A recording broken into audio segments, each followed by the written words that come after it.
They said I'd never marry. 12 men in 4 years looked at my wheelchair and walked away. But what happened next shocked everyone, including me. My name is Eleanor Whitmore, and this is the story of how I went from rejected by society to finding a love so powerful it would change history itself. Virginia, 1856. I was 22 years old and considered damaged goods. My legs had been useless since I was 8. A riding accident that shattered my spine and trapped me in this mahogany wheelchair my father commissioned. But here's what nobody understood. It wasn't the wheelchair that made me unmarriageable. It was what it represented. A burden. A woman who couldn't stand beside her husband at parties. Someone who supposedly couldn't bear children, couldn't manage a household, couldn't fulfill any duty expected of a Southern wife. 12 proposals my father arranged. 12 rejections, each more brutal than the last. She can't process down the aisle. My children need a mother who can chase them. What's the point if she can't have babies? That last rumor, completely false, spread through Virginia society like wildfire. Some doctor speculated about my fertility without even examining me. Suddenly, I wasn't just disabled. I was defective in every way that mattered to 1856 America. By the time William Foster, fat, drunk, 50 years old, rejected me despite my father offering him a third of our estate's annual profits, I knew the truth. I was going to die alone. But my father had other plans. Plans so radical, so shocking, so completely outside every social norm that when he told me, I was certain I'd misheard. "I'm giving you to Josiah," he said. "The blacksmith. He'll be your husband." I stared at my father, Colonel Richard Whitmore, master of 5,000 acres and 200 enslaved people, certain he'd lost his mind. "Josiah?" I whispered. "Father, Josiah is enslaved." "Yes, I know exactly what I'm doing." What I didn't know, what nobody could have predicted, was that this desperate solution would become the greatest love story I'd ever live. Let me tell you about Josiah first. They called him the Brute. 7 feet tall if he was an inch. 300 pounds of solid muscle from years at the forge. Hands that could bend iron bars. A face that made grown men step back when he entered a room. People were terrified of him. Enslaved and free alike gave him space.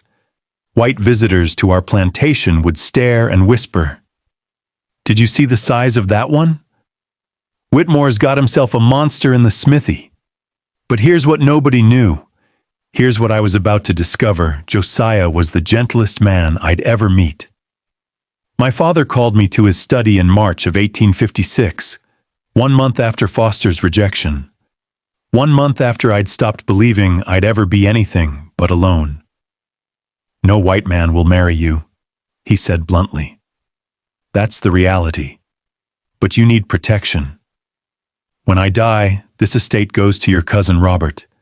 He'll sell everything, give you some pittance, and leave you dependent on distant relatives who don't want you." "Then leave me the estate," I said, knowing it was impossible. "Virginia law won't allow it. Women can't inherit independently, especially not—" He gestured at my wheelchair, unable to finish. "Then what do you suggest?" "Josiah is the strongest man on this property. He's intelligent. Yes, I know he reads in secret. Don't look surprised. He's healthy, capable, and by every account I've heard, gentle despite his size. He won't abandon you because he's bound by law to stay. He'll protect you, provide for you, care for you." The logic was horrifying and airtight. "Have you asked him?" I demanded. "Not yet. I wanted to tell you first." "And if I refuse?" My father's face aged 10 years in that moment. "Then I'll keep trying to find a white husband, and we'll both know I'm going to fail." and you'll spend your life after I'm gone in boarding houses, dependent on charity from relatives who see you as a burden." He was right. I hated that he was right. "Can I meet him? Actually talk to him before you make this decision for both of us?" "Of course. Tomorrow." They brought Josiah to the house the next morning. I was positioned by the parlor window when I heard footsteps, heavy ones, in the hall. The door opened. My father entered, and then Josiah actually ducked, to fit through the doorway. Dear God, he was enormous. 7 feet of muscle and sinew, shoulders that barely cleared the frame, hands scarred from forge burns that looked like they could crush stone. His face was weathered, bearded, and his eyes darted around the room, never settling on me. He stood with his head slightly bowed, hands clasped, the posture of an enslaved person in a white person's house, and on the brute was an accurate nickname. He looked like he could tear down the house with his bare hands. But then my father spoke. "Josiah, this is my daughter, Eleanor." Josiah's eyes flicked to me for half a second, then back to the floor. "Yes, sir." His voice was surprisingly soft, deep but quiet, almost gentle. "Eleanor, I've explained the situation to Josiah. He understands he'll be responsible for your care." I found my voice, though it trembled. "Josiah, do you understand what my father is proposing?" Another quick glance at me. "Yes, miss. I'm to be your husband, to protect you, to help you." "And you've agreed to this?" He looked confused, as if the concept of his agreement mattering was foreign. "The colonel said I should, miss." "But do you want to?" The question startled him. His eyes met mine. Dark brown, surprisingly gentle for such a fearsome face. I don't know what I want, miss. I'm a slave. What I want doesn't usually matter." The honesty was brutal and fair. My father cleared his throat. "Perhaps you two should speak privately. I'll be in my study." He left, closing the door, leaving me alone with a 7-foot enslaved man who was supposedly going to become my husband. Neither of us spoke for what felt like hours. "Would you like to sit?" I finally asked, gesturing to the chair across from me. Josiah looked at the delicate piece with its embroidered cushions, then at his massive frame. "I don't think that chair would hold me, miss." "The sofa, then." He sat carefully on the edge. Even sitting, he towered over me. His hands rested on his knees, each finger like a small club, scarred and calloused. "Are you afraid of me, miss? Should I be?" "No, miss, I would never hurt you. I swear that." "They call you the brute." He flinched. "Yes, miss, because of my size, because I look frightening, but I'm not brutal. I've never hurt anyone, not on purpose." "But you could, if you wanted to." "I could." He met my eyes again. "But I wouldn't, not you, not anyone who didn't deserve it." Something in his eyes, sadness, resignation, gentleness that didn't match his appearance, made me decide. "Josiah, I want to be honest with you. I don't want this any more than you probably do. My father is desperate. I'm unmarriageable. He thinks you're the only solution. But if we're going to do this, I need to know. Are you dangerous?" "No, miss." "Are you cruel?" "No, miss." "Are you going to hurt me?" "Never, miss. I promise on everything I hold sacred." The earnestness was undeniable. He believed what he was saying. "Then I have another question. Can you read?" The question surprised him. Fear flashed across his face. Reading was illegal for enslaved people in Virginia. But after a long moment, he said quietly, "Yes, miss. I taught myself. I know it's not allowed, but I I couldn't stop myself. Books are doorways to places I'll never go. What do you read? Whatever I can find. Old newspapers. Sometimes books I borrow. I read slowly. I didn't learn properly. But I read. Have you read Shakespeare? His eyes widened. Yes, miss. There's an old copy in the library nobody touches. I've read it at night when everyone's asleep. Which plays? Hamlet, Romeo and Juliet, The Tempest. His voice gained enthusiasm despite himself. The Tempest is my favorite. Prospero controlling the island with magic. Ariel wanting freedom. Caliban being treated as a monster, but maybe being more human than anyone. He stopped abruptly. Sorry, miss, I'm talking too much. No. I was smiling, genuinely smiling for the first time in this bizarre conversation. Keep talking. Tell me about Caliban. And something extraordinary happened. Josiah, the massive enslaved man called the Brute, began discussing Shakespeare with intelligence that would have impressed university professors. Caliban is called a monster, but Shakespeare shows us he's been enslaved. His island stolen, his mother's magic dismissed.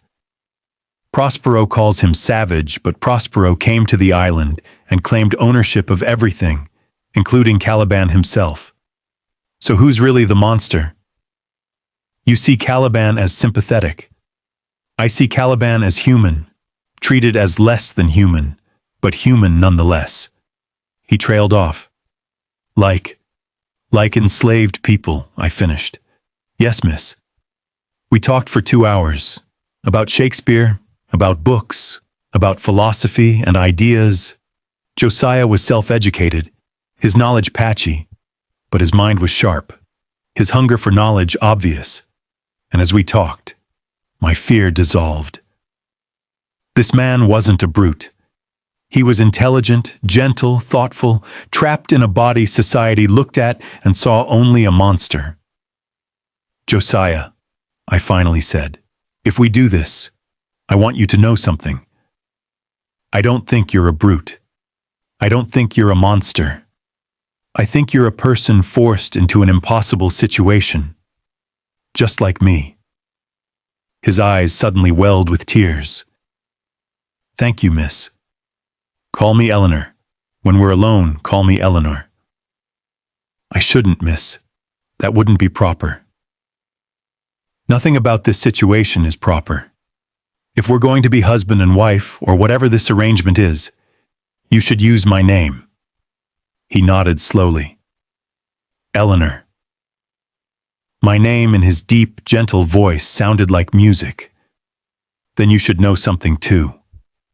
I don't think you're unmarriageable. I think the men who rejected you were fools.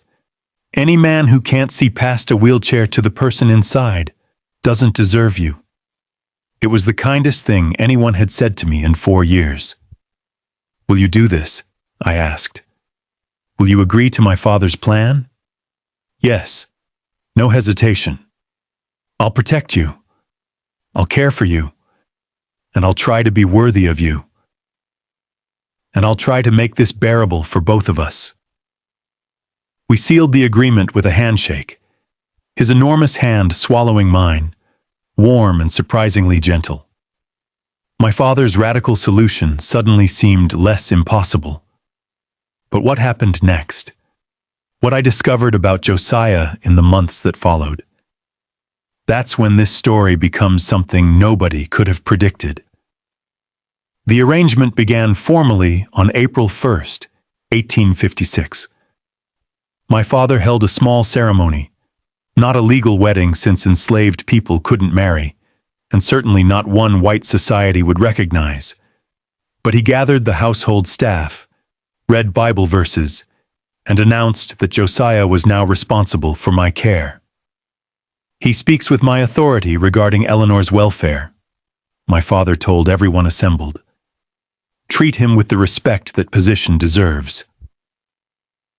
A room was prepared for Josiah, adjacent to mine, connected by a door but separate, maintaining some pretense of propriety.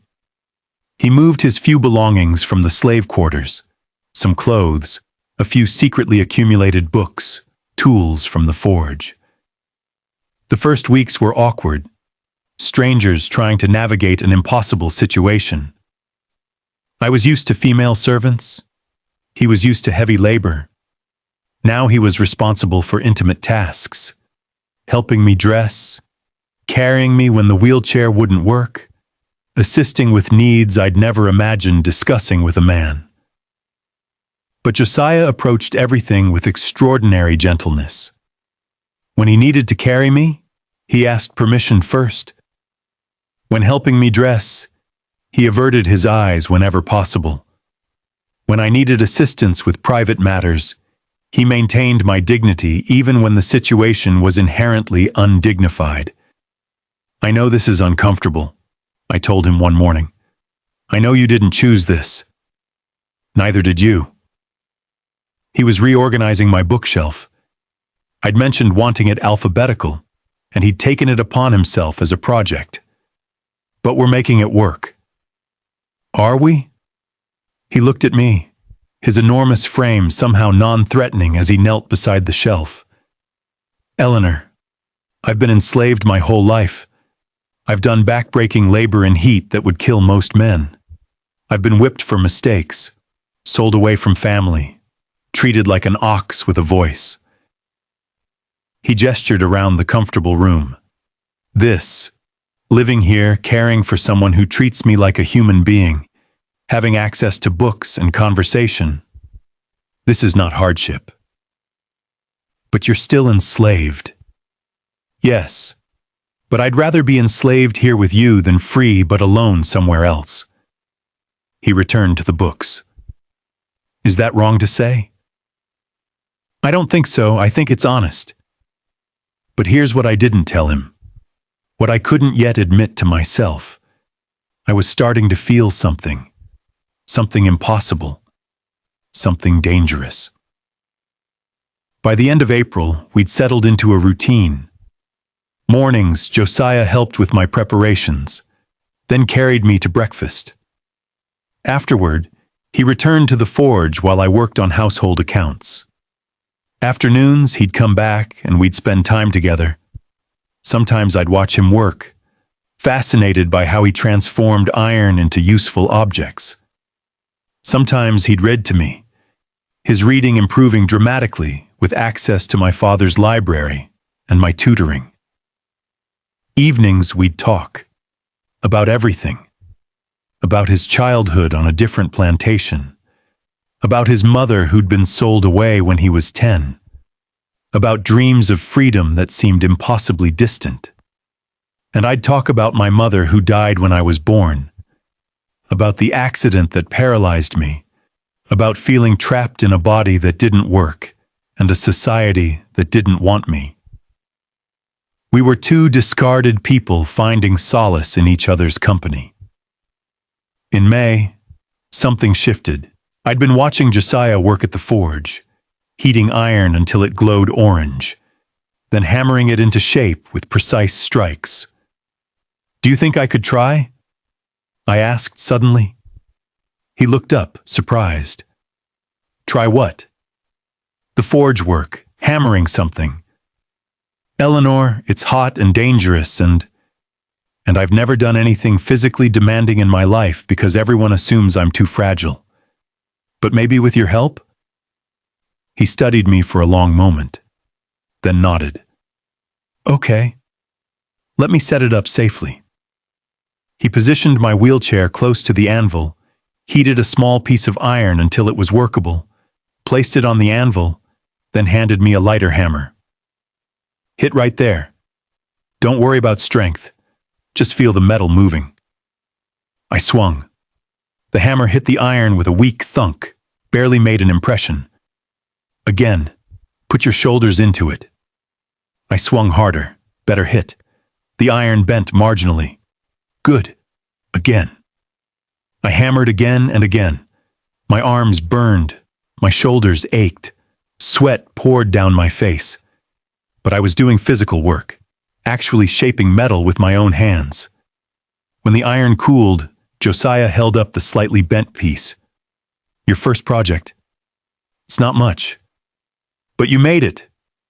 He set down the iron. You're stronger than you think. You've always been strong. You just needed the right activity.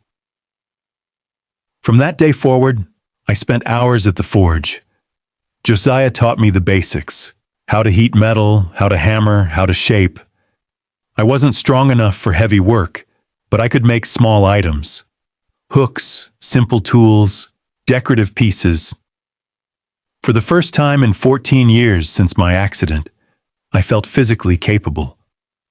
My legs didn't work, but my arms and hands did. And in the forge, that was enough. But something else was happening too. Something I couldn't control. June brought a different revelation. We were in the library one evening. Josiah was reading Keats aloud. His reading had improved to the point where he could handle complex texts. His voice was perfect for poetry. Deep, resonant, giving weight to every line. A thing of beauty is a joy forever, he read. Its loveliness increases. It will never pass into nothingness. Do you believe that? I asked. That beauty is permanent? I think beauty in memory is permanent. The thing itself might fade, but the memory of beauty lasts. What's the most beautiful thing you've ever seen? He was quiet for a moment. Then, you. Yesterday at the forge. Covered in soot, sweating, laughing while you hammered that nail. That was beautiful. My heart skipped. Josiah, I'm sorry. I shouldn't have. No. I rolled my wheelchair closer to where he sat. Say it again. You were beautiful. You are beautiful. You've always been beautiful, Eleanor. The wheelchair doesn't change that. The legs that don't work don't change that. You're intelligent and kind and brave and, yes, physically beautiful too. His voice grew fierce. The 12 men who rejected you were blind idiots. They saw a wheelchair and stopped looking. They didn't see you. They didn't see the woman who learned Greek just because she could, who reads philosophy for pleasure, who learned to forge iron despite having legs that don't work. They didn't see any of that because they didn't want to. I reached out and took his hand. His enormous, scarred hand that could bend iron but held mine like it was made of glass. Do you see me, Josiah? Yes, I see all of you, and you're the most beautiful person I've ever known. The words came out before I could stop them. I think I'm falling in love with you. The silence that followed was deafening, dangerous words, impossible words. A white woman and an enslaved black man in Virginia in 1856. There was no space in society for what I was feeling. Eleanor, he said carefully, you can't. We can't. If anyone knew, they'd... What?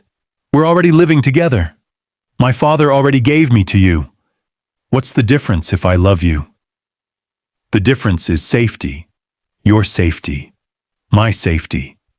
If people think this arrangement is affection rather than obligation, I don't care what people think. I cupped his face with my hand, reaching up to touch him. I care what I feel, and I feel love. For the first time in my life, I feel like someone sees me, really sees me. Not the wheelchair, not the disability, not the burden. You see Eleanor. And I see Josiah, not the slave, not the brute, the man who reads poetry and makes beautiful things from iron and treats me with more kindness than any free man ever has. If your father knew, my father arranged this. He put us together. Whatever happens is partially his responsibility. I leaned forward. Josiah, I understand if you don't feel the same. I understand this is complicated and dangerous. Maybe I'm just lonely and confused, but I needed to tell you. He was silent for so long, I thought I'd ruined everything. Then, "I've loved you since the first real conversation we had. When you asked me about Shakespeare and actually listened to my answer. When you treated me like my thoughts mattered. I've loved you every day since, Eleanor. I just never thought I could say it. Say it now. I love you." We kissed. My first kiss at age 22. With a man society said shouldn't exist to me, in a library surrounded by books that would condemn what we were doing. It was perfect. But perfect doesn't last in Virginia in 1856, not for people like us. For 5 months, Josiah and I lived in a bubble of stolen happiness. We were careful, never showing affection in public, maintaining the facade of dutiful ward and assigned protector. But in private, we were simply two people in love. My father either didn't notice or chose not to notice. He saw I was happier, that Josiah was attentive, that the arrangement was working. He asked no questions about the time we spent alone, the way Josiah looked at me, the way I smiled around him. We built a life together in those 5 months. I continued learning forge work, creating increasingly complex pieces. He continued reading, devouring books from the library. We talked endlessly about dreams of a world where we could be together openly, about the impossibility of those dreams, about finding joy in the present despite the uncertain future. And yes, we became intimate. I won't detail what happens between two people in love. But I'll say this. Josiah approached physical intimacy the same way he approached everything with me, with extraordinary gentleness, with concern for my comfort, with reverence that made me feel cherished rather than used. By October, we'd created our own world inside the impossible space society had forced us into. We were happy in ways neither of us had imagined possible. Then my father discovered the truth, and everything shattered. December 15th, 1856. Josiah and I were in the library, lost in each other, kissing with the freedom of people who thought they were alone. We didn't hear my father's footsteps, didn't hear the door opening. "Eleanor." His voice was ice. We sprang apart, guilty, caught, terrified. My father stood in the doorway, his face a mixture of shock, anger, and something else I couldn't read. "Father, I can explain. You're in love with him." Not a question, an accusation. Josiah immediately dropped to his knees. "Sir, please, this is my fault. I should never have—" "Be quiet, Josiah." My father's voice was dangerously calm. He looked at me. "Eleanor, is this true? Are you in love with this slave?" I could have lied, could have claimed Josiah forced himself on me, that I was a victim. It would have saved me and condemned Josiah to torture and death. I couldn't do it. Yes, I love him, and he loves me. And before you threaten him, know that this was mutual. I initiated our first kiss. I pursued this relationship. If you're going to punish someone, punish me. My father's face went through a series of expressions. Rage, disbelief, confusion. Finally, "Josiah, go to your room, now. Don't leave it until I send for you." "Sir, now." Josiah left, casting one anguished look back at me. The door closed, leaving me alone with my father. What happened next? What my father said in that study changed everything. But not in the way I expected. "Do you understand what you've done?" My father asked quietly. "I've fallen in love with a good man who treats me with respect and kindness. You've fallen in love with property, with a slave. Eleanor, if this becomes known, you'll be ruined beyond redemption. They'll say you're mad, defective, perverted. They already say I'm damaged and unmarriageable. What's the difference? The difference is protection. I gave you to Josiah to protect you, not for this. Then you shouldn't have put us together. I was shouting now, years of frustration pouring out. You shouldn't have given me to someone intelligent and kind and gentle if you didn't want me to fall in love with him. I wanted you safe, not scandalous. I am safe. Safer than I've ever been. Josiah would die before letting anyone hurt me. And what happens when I die? When the estate passes to your cousin? Do you think Robert will let you keep an enslaved husband? He'll sell Josiah the day I'm buried and install you in some institution. Then free him. Free Josiah. Let us leave.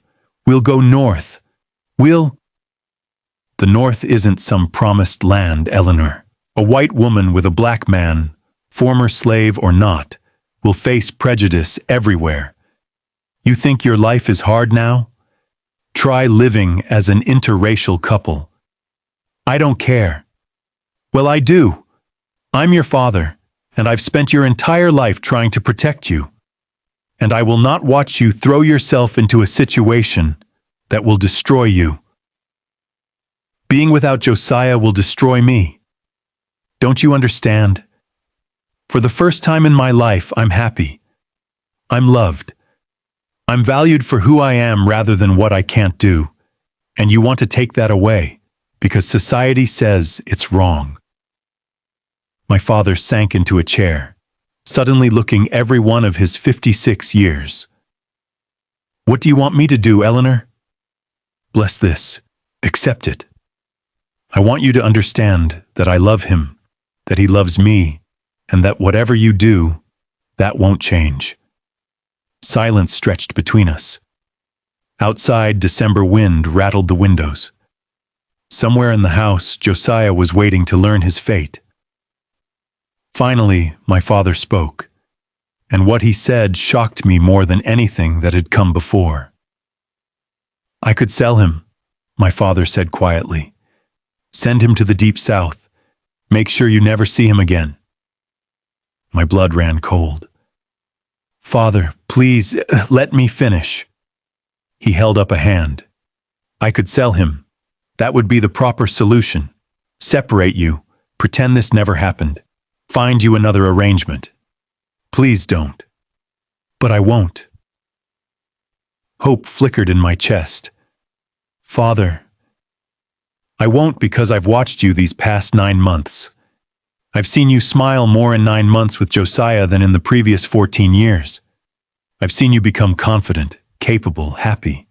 And I've seen how he looks at you, like you're the most precious thing in the world. He rubbed his face, suddenly looking ancient. I don't understand this. I don't like it.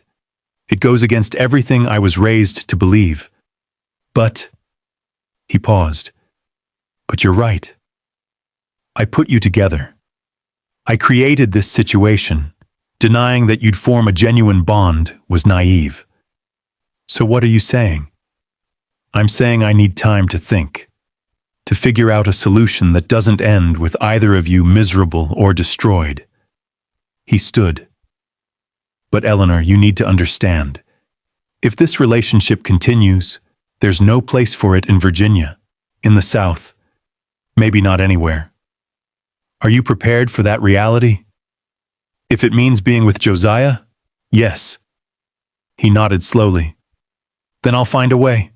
I don't know what yet, but I'll find a way. He left me in the library, my heart pounding, hope and fear warring inside me. Josiah was summoned back an hour later. I told him what my father had said. He collapsed into a chair, overwhelmed. He's not going to sell me. He's not going to sell you.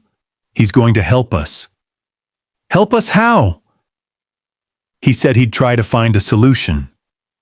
Josiah put his head in his hands and cried, deep, shaking sobs of relief and disbelief. I held him as best I could from my wheelchair, and we clung to the fragile hope that maybe, somehow, my father would make the impossible possible. But neither of us could have predicted what came next. What my father decided 2 months later would change not just our lives, but history itself. My father spent 2 months deliberating. 2 months during which Josiah and I lived in anxious suspension, waiting for his decision. We continued our routines, forge work, reading, conversations, but everything felt temporary, conditional on whatever solution my father conceived. In late February 1857, he called us both to his study. "I've made my decision," he said without preamble. We sat across from him, me in my wheelchair, Josiah perched on a too small chair, both of us holding hands despite the impropriety. "There's no way to make this work in Virginia or anywhere in the South," my father began. "Society won't accept it. Laws actively forbid it. If I keep Josiah here, even as your declared protector, suspicions will grow. Eventually, someone will investigate and you'll both be destroyed." My heart sank. This sounded like prelude to separation. "So," he continued, "I'm offering you an alternative." He looked at Josiah. "Josiah, I'm going to free you, legally, formally, with documents that will stand up in any northern court." I couldn't breathe. "Eleanor, I'm going to give you $50,000, enough to establish a new life. And I'm going to provide letters of introduction to abolitionist contacts in Philadelphia who can help you settle there." You're freeing him?" "Yes." "And letting us go north together?" "Yes." Josiah made a sound, half sob, half laugh. "Sir, I can't." "You can and you will." My father's voice was firm but not unkind. "Josiah, you've protected my daughter better than any white man would have. You've made her happy. You've given her confidence and capability I thought she'd lost forever. In return, I'm giving you your freedom and the woman you love." "Father," I whispered, tears streaming. "Thank you." "Don't thank me yet. This won't be easy. Philadelphia has abolitionist communities that will accept you. But you'll still face prejudice. Eleanor, as a white woman married to a black man, yes, married, I'm arranging a proper legal marriage before you leave. You'll be ostracized by many. You'll struggle financially, socially, maybe physically. Are you certain you want this?" "More certain than I've ever been about anything." "Josiah?" Josiah's voice was thick with emotion.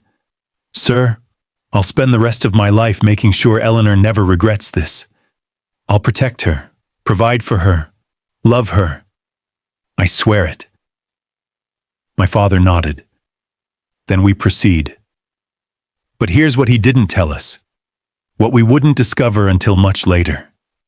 This decision would cost him everything. The next week was a whirlwind.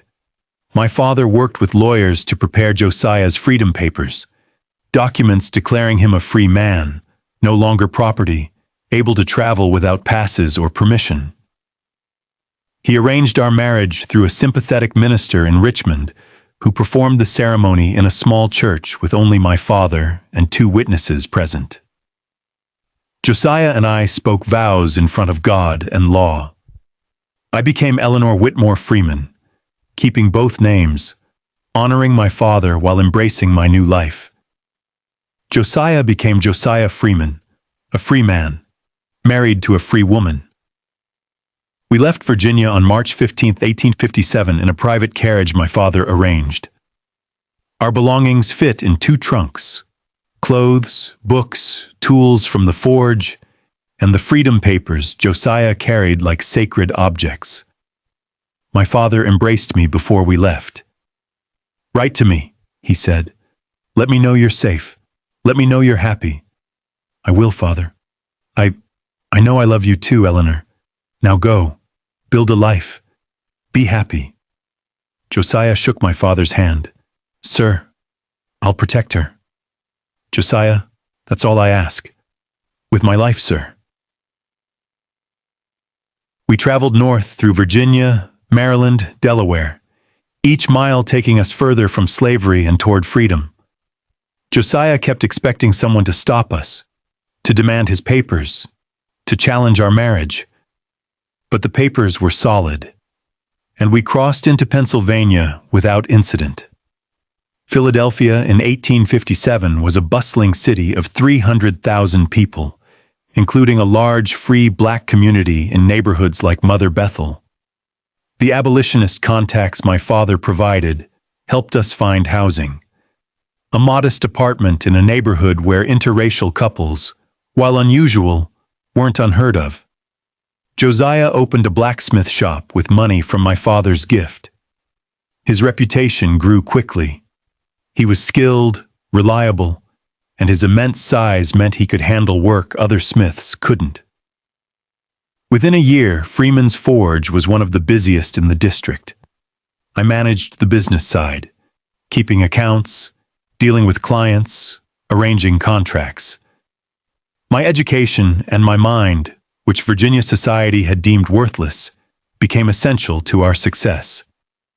We had our first child in November 1858, a boy we named Thomas after my father's middle name.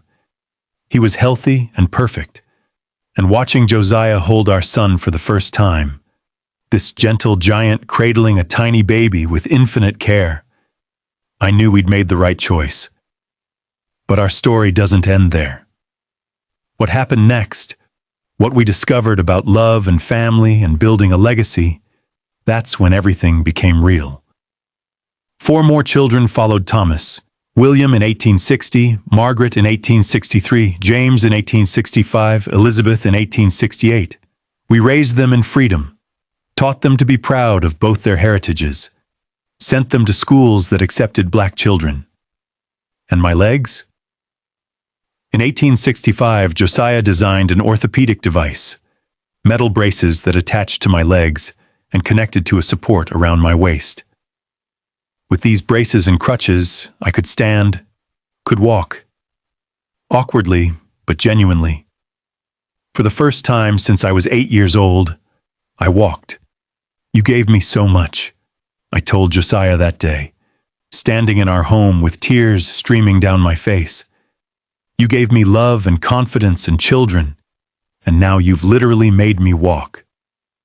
You always walked, Eleanor. He studied me as I took shaky steps. I just gave you different tools. My father visited twice, in 1862 and 1869. He met his grandchildren, saw our home, our business, our life.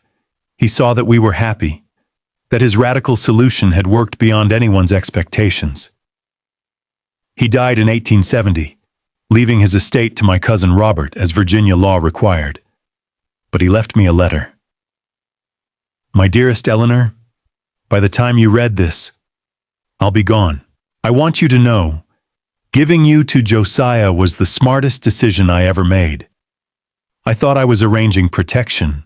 I didn't realize I was arranging love. You were never unmarriageable. Society was too blind to see your worth. Thank God Josiah wasn't. Live well, my daughter. Be happy. You deserve it. Love, Father. Josiah and I lived together in Philadelphia for 38 years. We grew old together, watched our children become adults, welcomed grandchildren, built a legacy from the impossible situation we'd been thrust into. I died on March 15, 1895, 38 years to the day after we'd left Virginia. Pneumonia took me quickly. My last words to Josiah, spoken as he held my hand. Thank you for seeing me, for loving me, for making me whole. Josiah died the next day, March the 16th, 1895. The doctor said his heart simply stopped, but our children knew the truth. He couldn't live without me the way I couldn't have lived without him. We're buried together in Eden Cemetery in Philadelphia, under a shared headstone that reads, Eleanor and Josiah Freeman, married 1857, died 1895. Love that defied impossibility. Our 5 children all lived successful lives. Thomas became a physician. William became a lawyer who fought for civil rights. Margaret became a teacher who educated thousands of black children. James became an engineer who designed buildings across Philadelphia. Elizabeth became a writer. In 1920, Elizabeth published a book, My Mother, the Brute, and the Love That Changed Everything. It told our story, the white woman's society called unmarriageable, the enslaved man's society called a brute, and how a desperate father's radical solution created one of the most beautiful love stories of the 19th century. Historical records document everything: Josiah's Freedom Papers, the marriage certificate, the establishment of Freeman's Forge in Philadelphia in 1857, our 5 children, all documented in Philadelphia birth records, my mobility improvement through orthopedic devices, documented in personal letters. Both of us dying in March 1895 within 1 day of each other, buried in Eden Cemetery. Elizabeth's book, published in 1920, became a significant historical document about interracial marriage and disability in the 19th century. The Freeman family maintained detailed records, Colonel Whitmore's letters, Josiah's Freedom Papers, donated to the Historical Society of Pennsylvania in 1965. Our story has been studied as an example of both disability rights history and interracial relationship history during the slavery era. This was the story of Eleanor Whitmore and Josiah Freeman, a woman's society called unmarriageable because of her wheelchair, a man's society called a brute because of his size, and a desperate father's unprecedented decision that gave them both everything they needed: freedom, love, and a future nobody thought possible.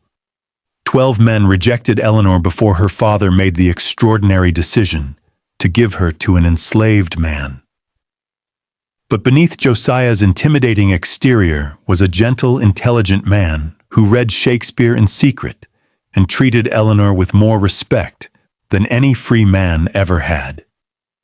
Their story challenges everything: assumptions about disability, about race, about what makes someone worthy of love. Eleanor wasn't broken because her legs didn't work. She was brilliant, capable, and strong. Josiah wasn't a brute because of his size. He was poetic, thoughtful, and extraordinarily gentle. And Colonel Whitmore's decision, shocking as it was, demonstrated a radical understanding that his daughter needed love and respect more than she needed social approval.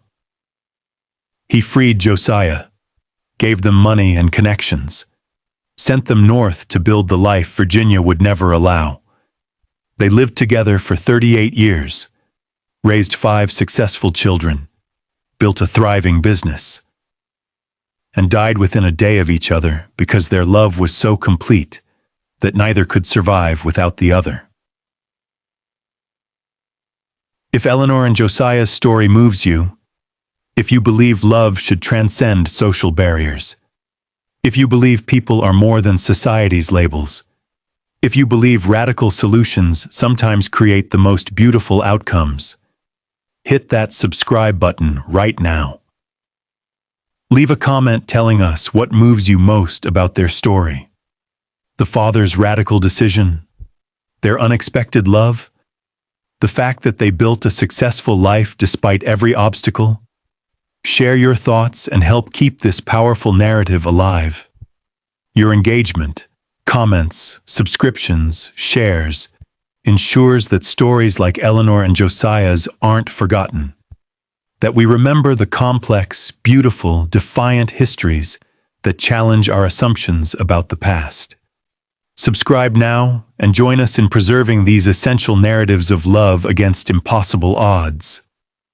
Hit subscribe, leave your comment, and prepare for more stories that prove love and human dignity can triumph even in the darkest times.